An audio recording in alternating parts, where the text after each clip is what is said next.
I go get tested for COVID that same day. I'm in line all day at one of them free testing sites. I test positive for COVID. I'm at home. A whole bunch of drama unfolds because of the story I posted on Instagram. So then I took FMLA because I was just like, I can't deal with this. Yeah, I was like, you should just take FMLA. Forget it. Forget them. I told her I was a realtor. So when I told her that I was a realtor, she was like, girl, so am I, and blah, blah, blah. One thing that really got to me, and it was she wrote me up for being a realtor. When I turned in my 2 weeks notice, though, y'all, I was scared. I like typed it, printed it out, threw it in the trash. We want to remind you before we get into this story to go ahead and subscribe to this channel, because this journey you about to go on, it's a journey. Get your popcorn. Get it. Because it's juicy. Hey, y'all. We're the Dorsey sisters.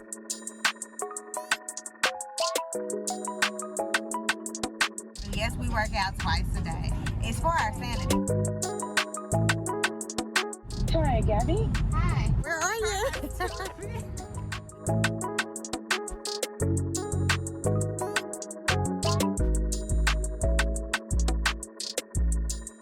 I'm going to tell you guys how I quit my job and how unexpected it was and how unprepared I was, but how I quit my job. Last year is when I quit my job in 2020. I wasn't prepared to quit my job. I had it in my mind, like, you know, like you tell yourself, like, I'm gonna do this later. Like, I think we had a year. conversation and I was like, so when's your quit day? Like, I'm real big on that. Like, when's your quit day? Like, you need to set a goal. That's me, like, all day. I was too comfortable. Yeah, I'm trying to think what happened first. Quarantine.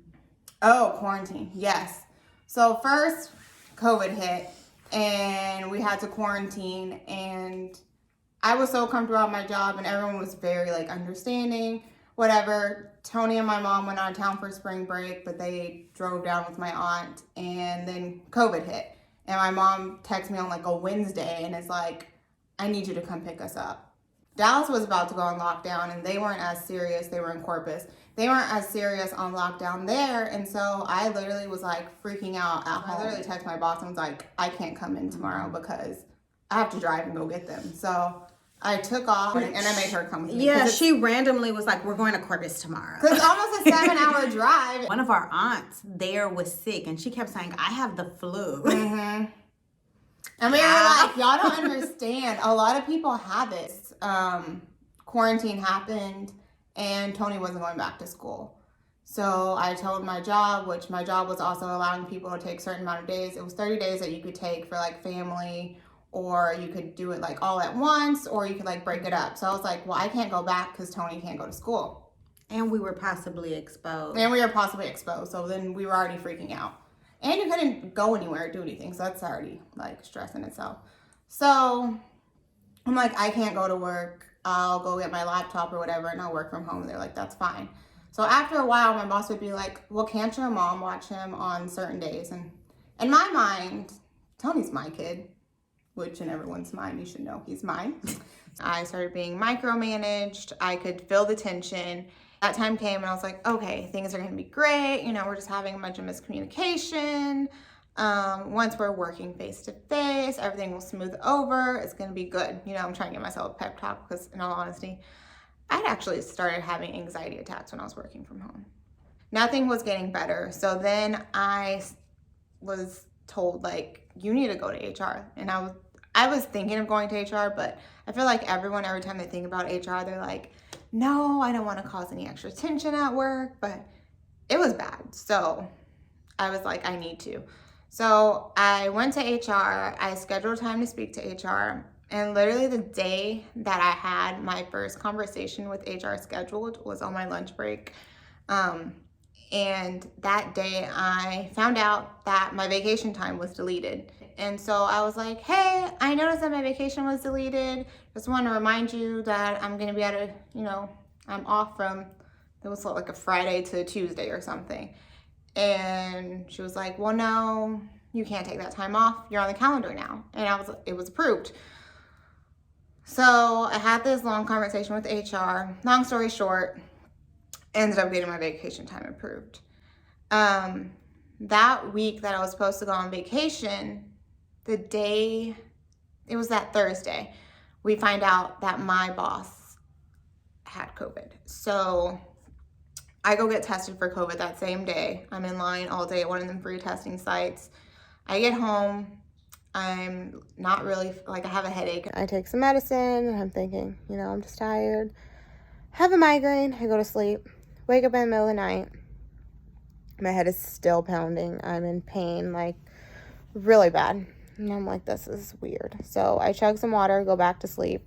Wake up again around 6 a.m. My head is still pounding and I'm hurting. I'm like, okay, at this point, this is not normal. I don't have corona, so I need to, go get tested one more time, though, because I have stuff to do.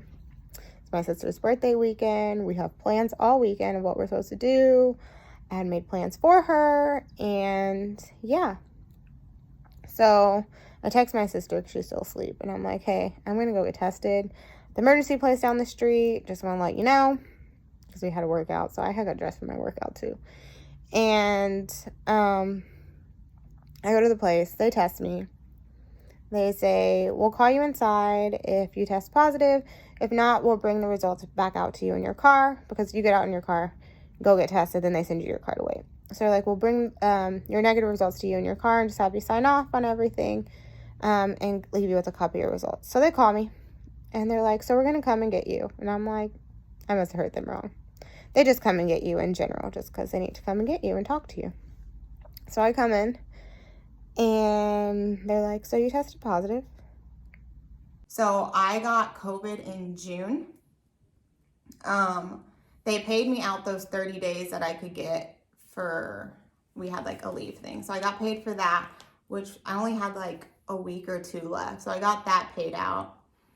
My FMLA wasn't approved, so I wasn't getting paid. And I was like, I have bills to pay. I didn't know what I was going to do. I got a car note. I used to not have a car note. And I had a car note, and I'm like, this is, so it was a lot of stress on top of everything else of I'm not getting paid, all this is happening. But I was like, I can't go back there. I knew in my head, this is a sign of there's no return. The sign of do not go back. So even though I was broke, I was broke, and I requested to get paid out for my vacation, and I got paid out for my sick time because I literally had no income. I had no money, nothing coming. The only way I would get a paycheck or receive any money in my bank account, take care of me and Tony, was my job. But there was a PPP loans, and I do have an online clothing store, so I applied for a PPP loan.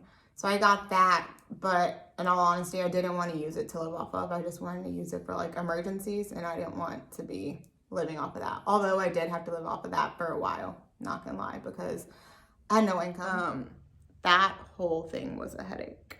The whole time I feel like I was out on FMLA, it wasn't approved. So I was battling, going back and forth on whether my FMLA was gonna get approved and what all information they needed. And when I applied for my FMLA, I also started going to therapy, which was, I needed a requirement to qualify for FMLA. I had insurance during that time, so I made sure that we were going to the dentist, we were doing this, we were doing that, we got our annuals, all while I was on FMLA. I've been talking for 30 minutes. I don't know if you knew that. I was like, dang, my back's starting to hurt. Yeah, we ended up moving, too, out of our apartment because I worked for the company where I lived. So we moved into a townhome. When she filed for FMLA, I was just like, hey, we need to go because you don't need any hiccups. They hadn't approved her FMLA at the beginning. So I told her to apply for FMLA, but then at the same time, and I was scared to do that. I was like, I don't want to. I had worked at a job where I should have reported my boss to HR. And so with me having been in that predicament, I decided that would be best for her. And at the time, I was actually working with the client who worked in HR. So I would run things by him, and I'd be like, so look, this is the scenario. What should we do? Because when she had COVID, I tested negative, but I was around two people that weekend because it was my birthday weekend, and they both tested positive. And they got tested before they hung out. Before we hung out. And then after we hung out, they got tested again because they tested positive. Well, so they didn't feel good. Yeah. Okay, so they got tested again because they didn't feel good. And so, like, even though I was negative, I felt like, hey, maybe I should just take 2 weeks off of work because I wasn't going to pay $250 again to take a test. So I was like, no, I'll just take off of work. So I took 2 weeks off of work.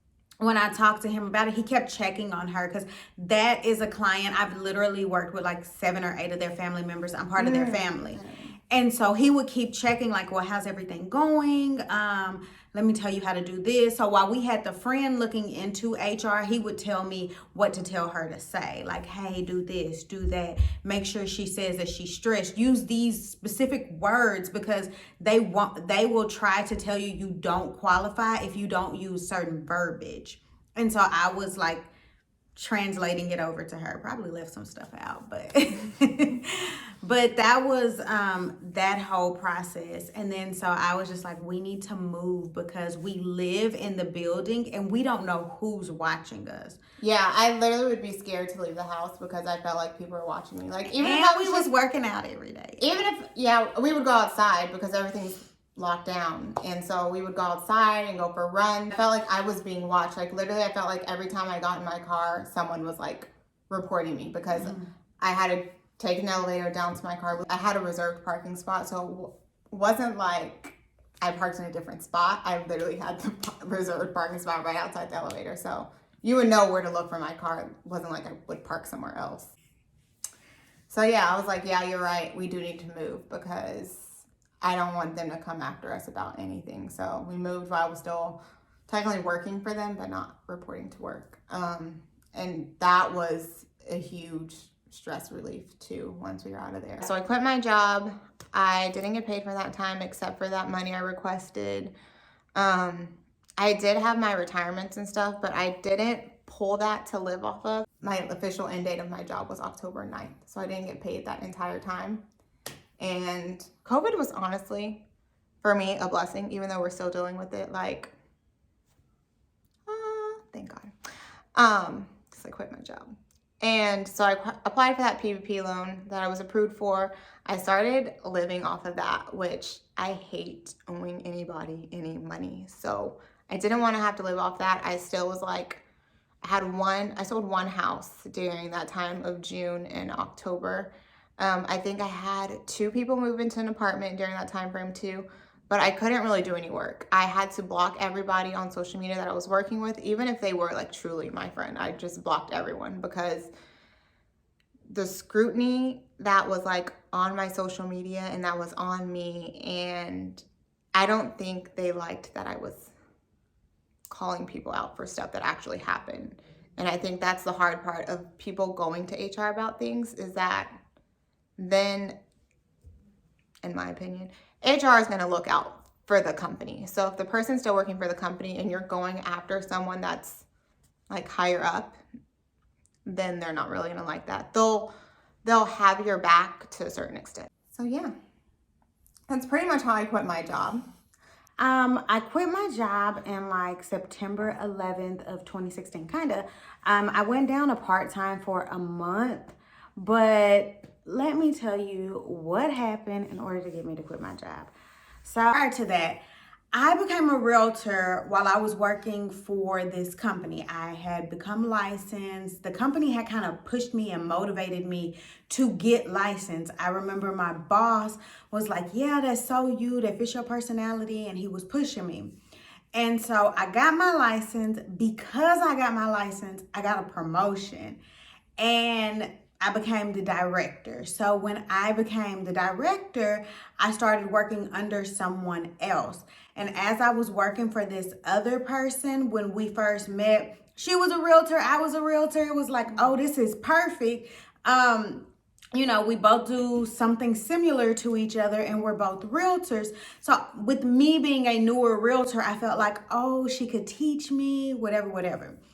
And I also, they say like realtors are people that worked with other people or worked other jobs, but they don't work well with others or something like that, or they can't keep a job and that's why we're rejects, but we really good at what we do. But I think we could keep a job. Literally, I've heard that the most difficult situations are the best ones in your life. Like, those difficult situations are real life lessons, and instead of looking at them as like, man, that had to happen to me, you should be grateful. Like, thank God that happened. And now looking back, like, it was super stressful. But now looking back, I'm like, thank God I got treated that way, because then I would still be there. And I love what I do, and I love where I'm at. Yeah. Don't forget to subscribe, guys, and tell your friends. Don't be that third cousin. And to like our video. And turn on your notifications. That little bell right there. Click on Ding, it. ding, ding. Okay. Bye. Bye.